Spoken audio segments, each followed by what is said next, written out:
नमस्कार, स्वागत है आपका इस बुलेटिन में। खबरों के साथ मैं अंशु अवस्थी। अब खबरों पर विस्तार से नजर डालते हैं। प्रधानमंत्री नरेंद्र मोदी ने सोमनाथ मंदिर ट्रस्ट के नए सर्किट हाउस भवन का उद्घाटन किया।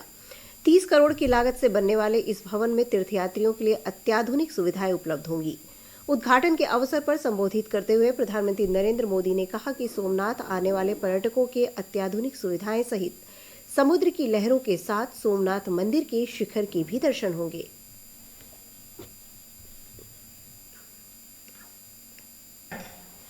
कि इस भवन को इस तरह बनाया गया है, यहां रुकने वाले व्यक्तियों को सी व्यू मिले, समुद्र दर्शन होते रहें।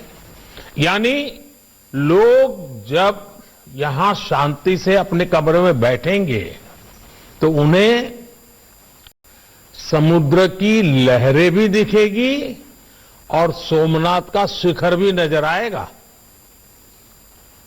समंदर की लहरों में, सोमनाथ के शिखर में उन्हें समय के थपेड़ों को चीरकर गौरवान्वित खड़ी भारत की चेतना भी दिखाई देगी। इन बढ़ती हुई सुविधाओं की वजह से भविष्य में दीव हो, गीर हो, द्वारिका हो, बेट द्वारिका हो, इस पूरे क्षेत्र में जो भी यात्री आएंगे, सोमनाथ एक प्रकार से इस पूरे टूरिज्म सेक्टर के क्षेत्र का एक सेंटर पॉइंट बन जाएगा, एक बहुत बड़ा महत्वपूर्ण ऊर्जा केंद्र बन जाएगा। साथियों, जब हम अपनी सभ्यता की चुनौतियों से भरी यात्रा पर नजर डालते हैं तो अंदाज होता है कि भारत सैकड़ों वर्षों की गुलामी में किन हालातों से गुजरा है।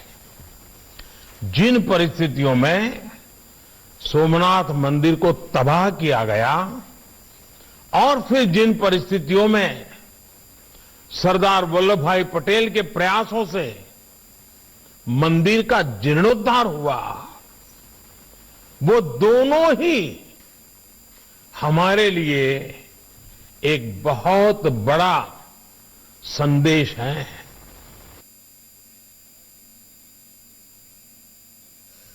प्रधानमंत्री ने कोरोना काल में सोमनाथ मंदिर ट्रस्ट की ओर से किए गए कार्यों की सराहना करते हुए कहा कि कोरोना के बावजूद ट्रस्ट की ओर से यात्रियों की सेवा जीव ही शिव के दर्शन से प्रेरित है।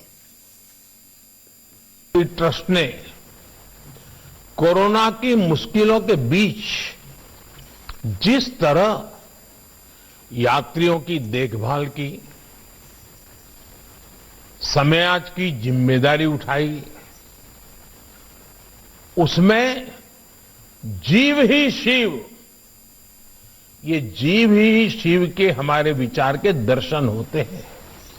साथियों, हम दुनिया के कई देशों के बारे में सुनते हैं कि उनकी अर्थव्यवस्था में पर्यटन का योगदान कितना बड़ा है, इसको बहुत प्रमुखता से दर्शाया जाता है। हमारे यहां तो हर राज्य में, हर क्षेत्र में, दुनिया के देशों में, एक एक देश में जितनी ताकत है उतनी हमारे एक एक राज्य में है।